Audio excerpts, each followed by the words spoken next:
We are now, Heidi, going to have a loss of a child panel, and our good friend Tanya Lord is going to moderate the panel. And Tanya is the co-creator of the Grief Toolbox and director of Support After a Death by Overdose Project. Tanya, welcome. Dr. Tanya Lord has done so much to build awareness for patient services and going into hospitals, going in and educating faculty, doctors, the medical community on what people need. Debbie Dulabon. Oh, talk about Debbie. Hi, Debbie. I served with Debbie on the Compassionate Friends Board. She was a phenomenal president. She was on the head of the diversity committee. She has done so much in the grief and loss world. And I have loved working with her as well and collaborating over the years. I've known both Tanya and Debbie for 20 years, probably more than that. So it's been an honor to have them. Lily is a fabulous artist, for one thing. And she is the author of Giving Grief Meaning and creator of the Name Work Method for Healing. And she played an inspirational role in starting the LGBTQ alternative psychology specialization at Antioch University. Ms. Dulan holds a master's degree in teaching at Simmons College in Boston, Massachusetts, and she's a certified Heart of Yoga teacher, and she studied spiritual coursework at Agape International Spiritual Center under the tutelage of Reverend Michael Bernard Beckwith. Thank you, Lily. You're amazing. And then Mindy Corporon is an entrepreneur, a thought leader, author, former CEO, daughter, wife, and mother. And she is the author of Healing a Shattered Soul and host of the podcast Real Grief and Real Healing. Thank you guys for being on the show today. We appreciate it. Thank you. Thanks to this dynamic duo and everything that you do with Open to Hope. It's a pleasure and a privilege to be here today. We are talking about child loss, as you heard, and in our short amount of time, we're going to first talk about a moment of hope, where we pretty much, what was the first time that we realized that we could survive this loss? And I'm going to start with Lily. I realized that I could survive the loss when I connected with Stephanie Waisler-Rubin, who is the founder of Unati Foundation. And she founded a group home for girls in Bhaktapur, Nepal. And I was still in deep grief, but something pulled me there. And it was seeing the girls who really had survived unspeakable trauma and grief, more than I could ever possibly imagine, that I realized I would survive, and I wanted to shine the light that was Kara's life and do service in her loving memory, and that this would be my life. And it's brought me to you all, and it's so great to be here. I know we shed tears when we met at the pre-meeting together, and I'm just honored by the whole Open to Hope Foundation and everything that everyone is doing. I'm inspired, and you set a great example, all of you. So thank you, Lily. And please, can you just take another minute or so to introduce your child to us? Because I realized I didn't ask you to do that first. Thank you. Our beloved daughter, Kara, died at home of SIDS at the tender age of 2 months old. And for a long time, I felt, I didn't get to know her, and I felt like I was the only one in grief. And her passing has connected me to beautiful healers and change makers in this world in a deeper way than I could have ever imagined. And I feel that she's with me. She's with me, and I bless her every day. She's a blessing to our lives. Thank you, Lily. Debbie, do you want to introduce little Dale and your moment of hope. I am Dale's mom, a name I'm always proud to answer by. My moment of hope became looking back as when I realized I didn't cry every day. And, I was a ugly crier and had permanent tear stained streaks down my face. And just being able to step out of the house, not crying anymore, was a really big moment for me when I realized that maybe I could do this. Maybe I would survive and move forward to find something. I don't know what it was, but maybe I would survive. I would not die, even though I did want to. Thank you. And I think we all can share that sense of just complete devastation and not sure even how to take that first breath.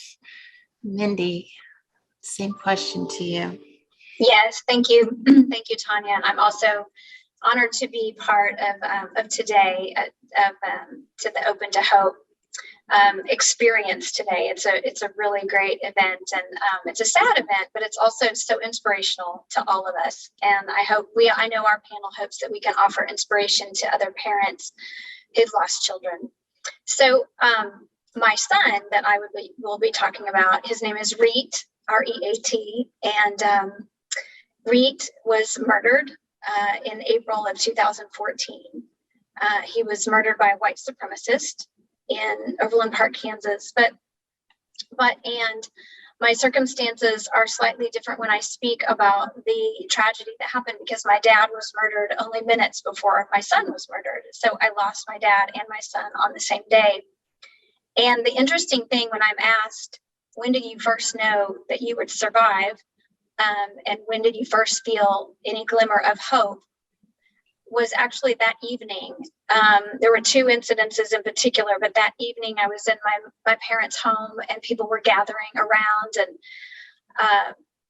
and I heard someone say that there was going to be a vigil, a student vigil, and I felt so compelled to be there and to offer solace to students who were going to be grieving my son Reet. And I went to that vigil and I spoke to the audience, not knowing I was going to speak to them, not knowing it was going to be televised, not knowing where it would lead me. But I spoke to them from my heart, letting them know that they could survive.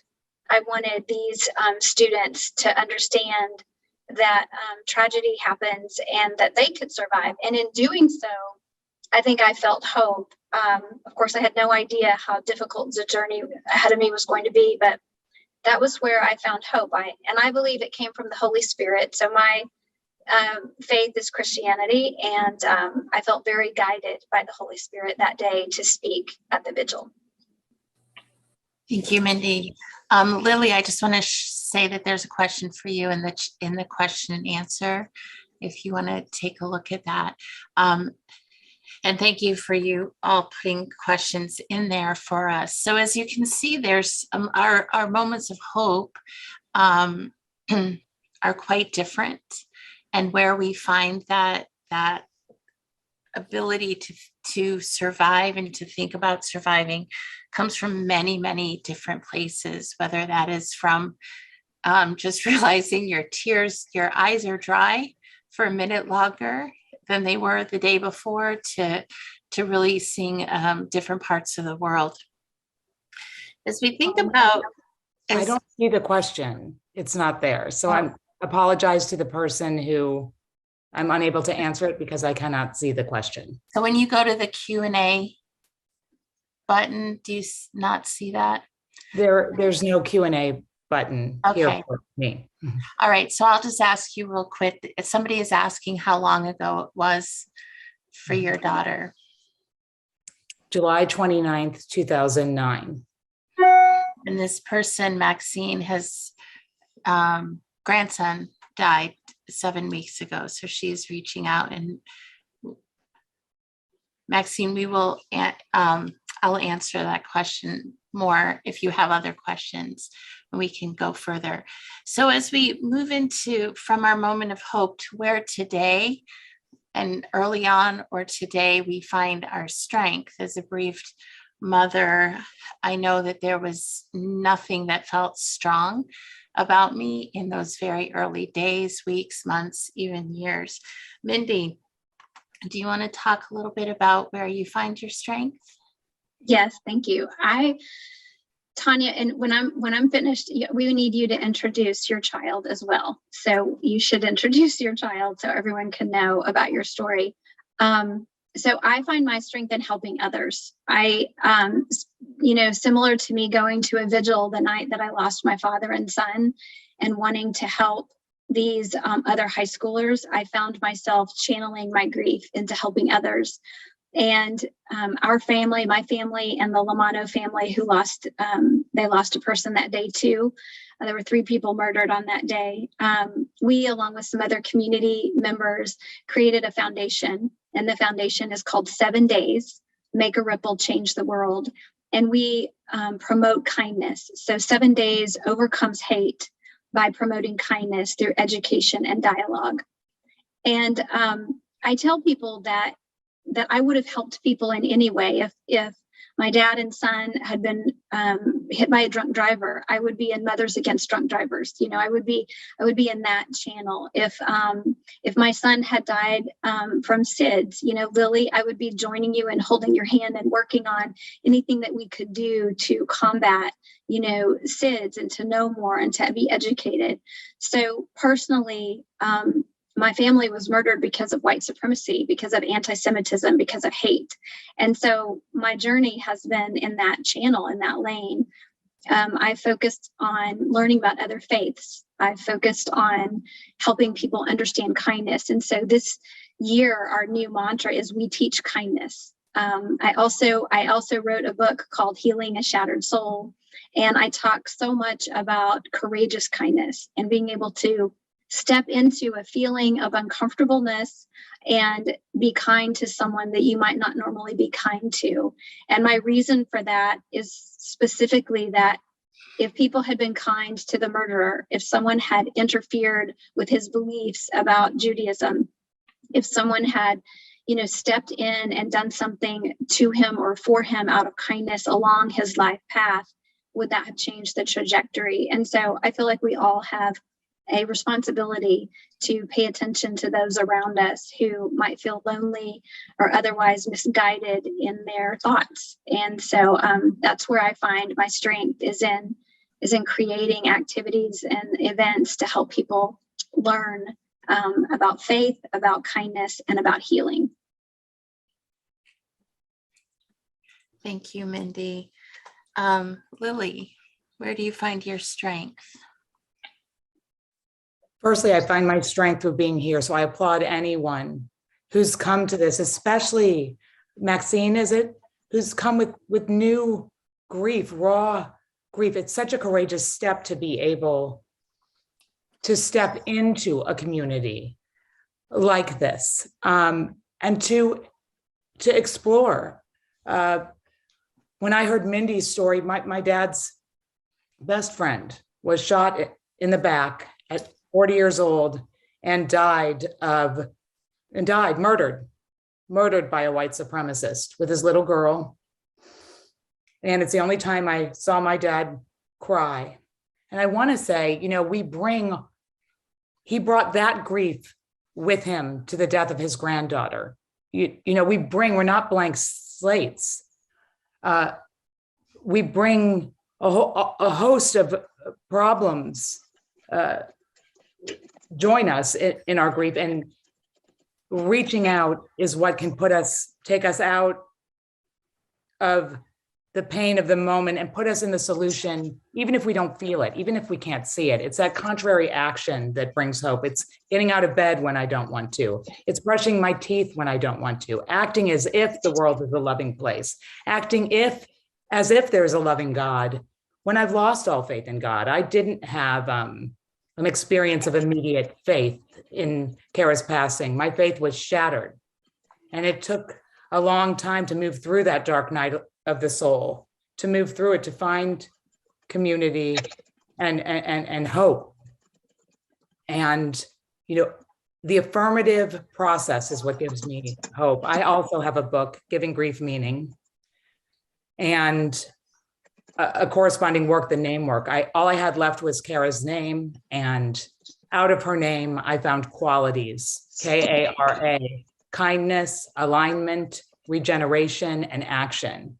And in my book, I have a dictionary of qualities at the back of the book,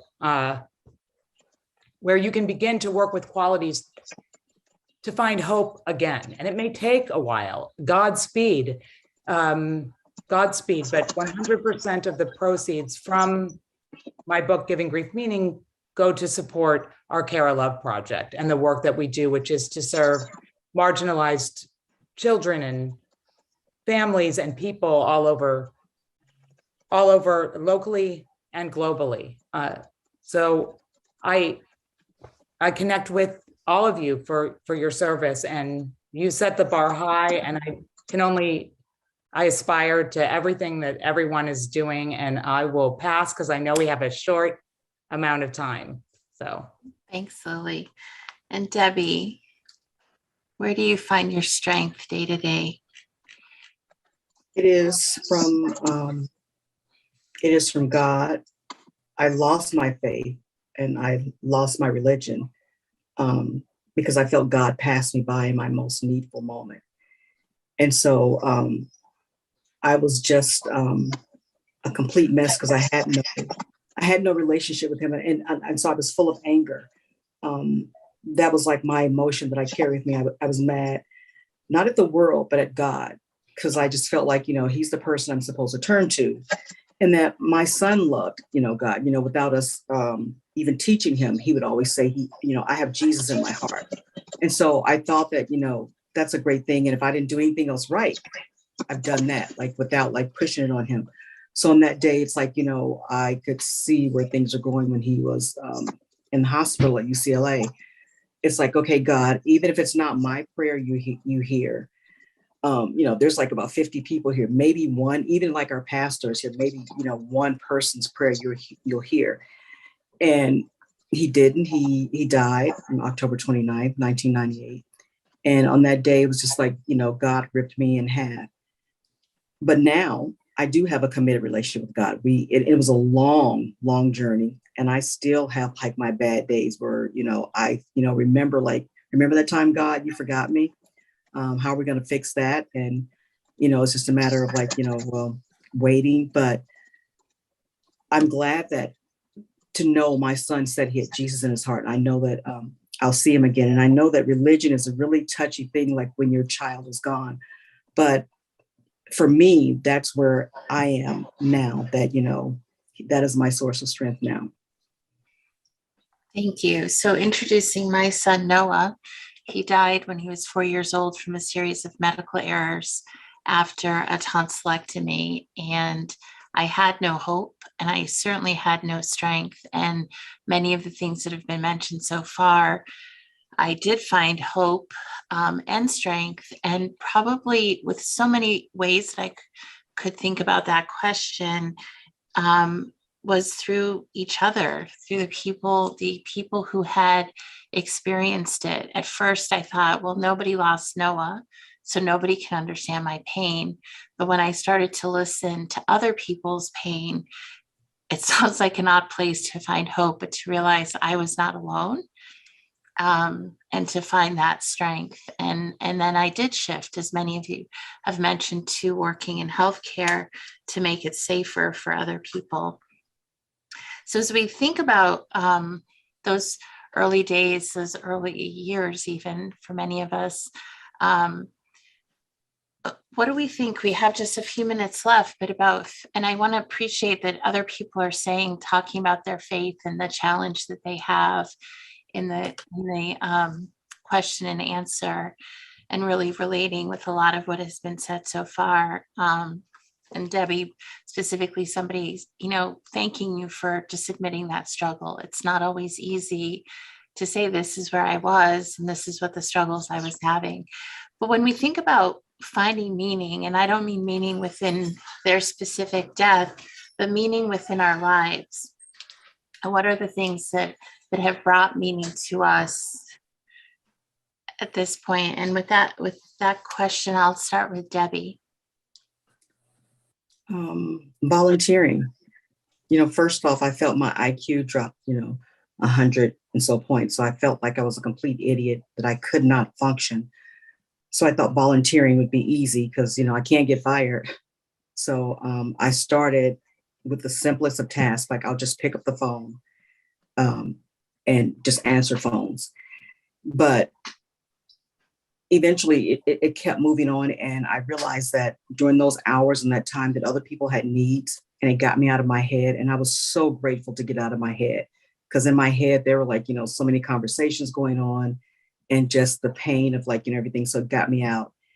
And then I realized that even before I started volunteering, I was like giving back and I didn't realize it. And it was just, it's a huge benefit in volunteering. It's just like getting out. It's like, it freed me. It's like, I'm free to not think of myself, and I can, whatever it is that person needs, no matter how minute I considered it or anyone else considered, it was a big thing for them. So just like helping that person walk their journey just made it easier for me to like, go home and go like, I made a positive thing happen, in this world today. And even if I didn't, it's just like I was part of a team, like in making something happen. I didn't need all the credit, but it just got me out of my head. And then I felt like my IQ started going back up a few points here and there. So just reaching others and giving a lending and helping hand. Thanks, Debbie. That's great. Mindy. I want to add just real quickly that I also was very angry at God off and on, very angry. And I tell people that I think God can handle it. And then when we want to be angry, I think God's a good place to place it. And so I was also extremely angry with God off and on. I also lost my ability to do so many things, Debbie. I was in wealth management and I couldn't do math for months. It was really hard to be a CEO of a wealth management company and not be able to add and subtract.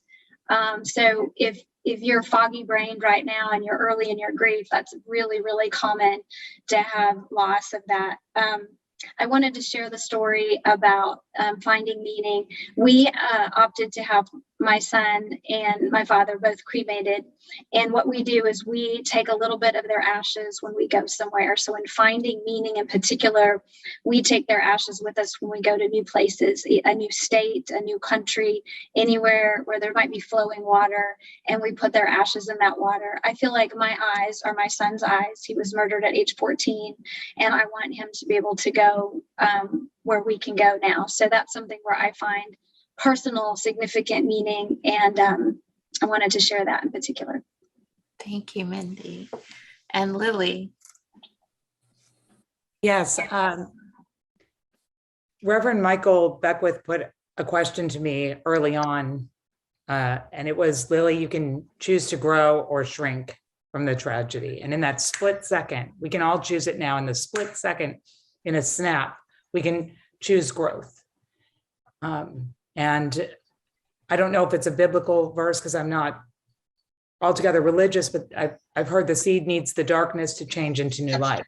So, and it's sort of fallen out of vogue to say that, affirmations are getting a lot of a bad rap these days, but I needed affirmations to combat the negativity. And I believe that transformation comes through grief.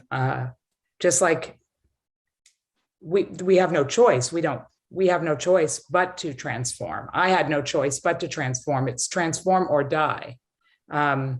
So for me, transformation means if I find myself saying, I want to die, to change that, to come into my body and breath and say, I want to live.